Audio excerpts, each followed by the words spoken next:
So with this, once again, I have oil down here on the glass, so I'll just take a little bit and slide it on there. Doesn't take much oil, but the other thing I like to do is take a little bit of oil and put it on this. It doesn't last too long, but it's something.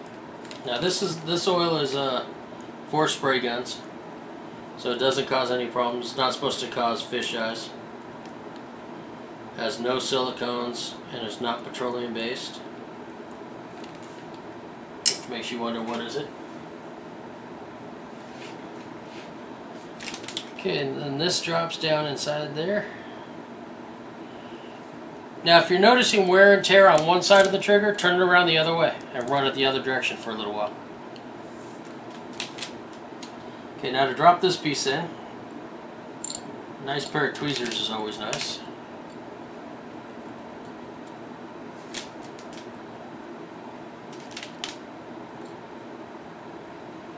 Why do I always do that? I always put that part in backwards. Alright, trigger in. Isn't it nice to know that you guys aren't the only ones with clumsy hands?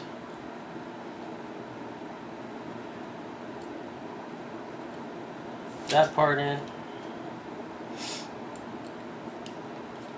And this part, you have to be careful with this because it wants to come out and then it'll lock up on you, so you're going to have to turn it and kind of apply tension backwards as you turn in the main piece.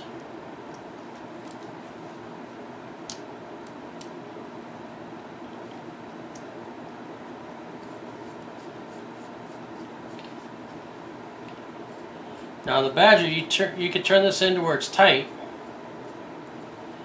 and you'll still have full trigger movement, and then your spring tension is the smaller nut on the back that holds the spring. So you could drop that to where it's a softer spring tension.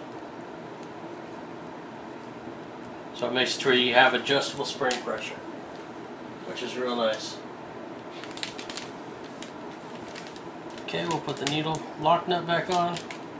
Alright, so now we got the front of the airbrush. Now, here's how I like putting the front of the airbrush back together. I'll take the needle, which we'll slide in this oil. Now, it's important to use something that doesn't affect the paint, won't affect your clear jobs.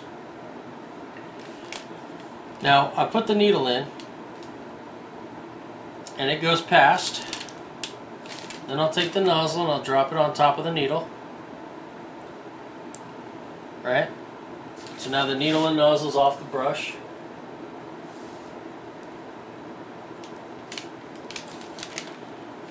Now what we'll do is we'll drop this down to where it's snug. Drops down there. Keeping the needle with a little bit of pressure pointing upwards.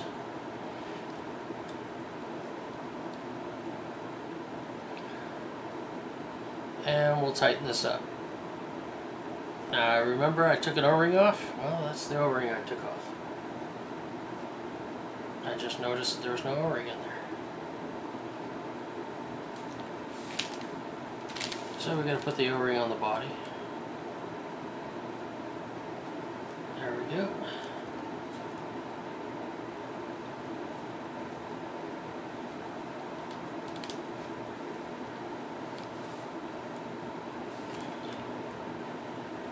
Now there's a little bit of pressure there.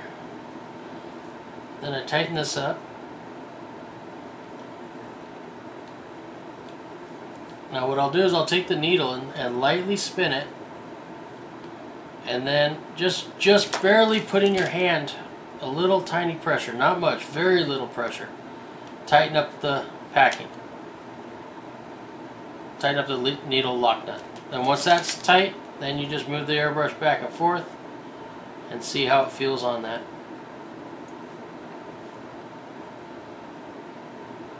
Now you should feel almost a slight bit of a stick right at the beginning of that pull, and that means it's seated properly. Then the regulator goes on, and now your airbrush is clean and rebuilt.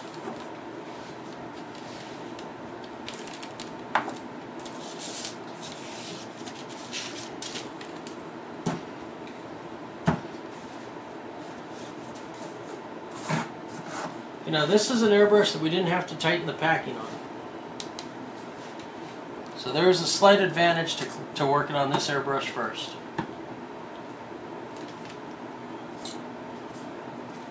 This is what they call non-field serviceable.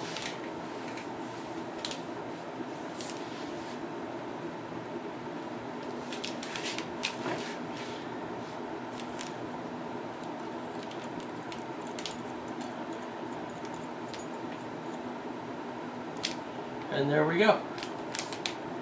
So there's a Patriot rebuild. Okay, pulling apart this is totally different than the other one. This is all one piece. Needle's a lot thinner. Trigger's the same. Alright. So now on the velocity, it's an adjustable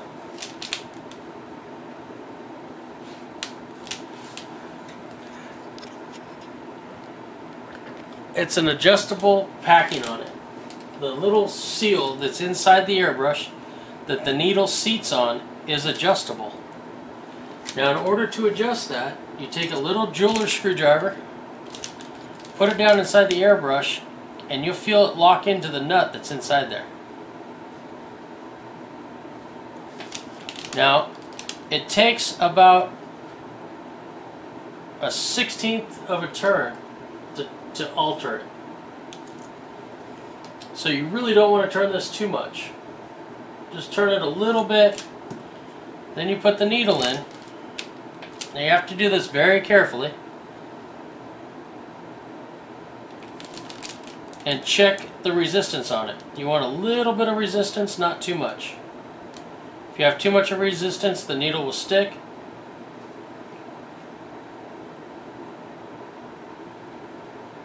So I feel a little bit of resistance. I don't think it'll leak.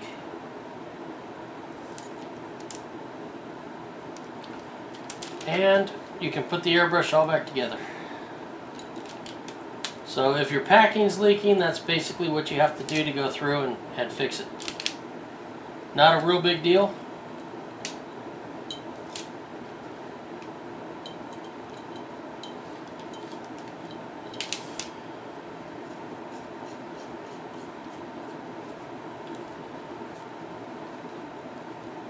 Now adjustable packings are on every single airbrush,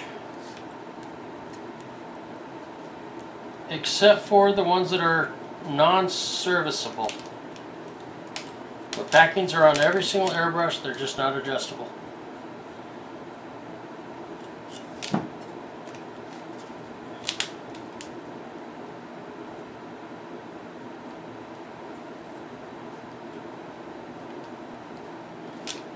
Now all these airbrushes will get serviced probably within this week. I will service every single one of these airbrushes and get it back to you. Oh wait, they're not your airbrushes. But if you do have an airbrush that you seem not to be able to get working right, you can mail it to me, I'll service it. Whatever parts are, that's what it'll cost you. Parts and shipping. I did say that right, shipping?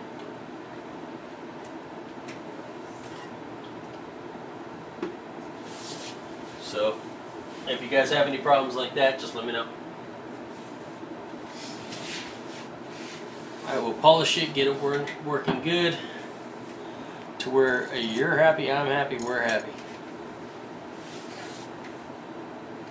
Alright, so you learned how to filter every single last drop of paint that goes into your airbrush. You learned how to use Restore, tear apart a Patriot and put it back together, polish the needle to the nozzle, polish the needle, straighten a bent needle if it was bent,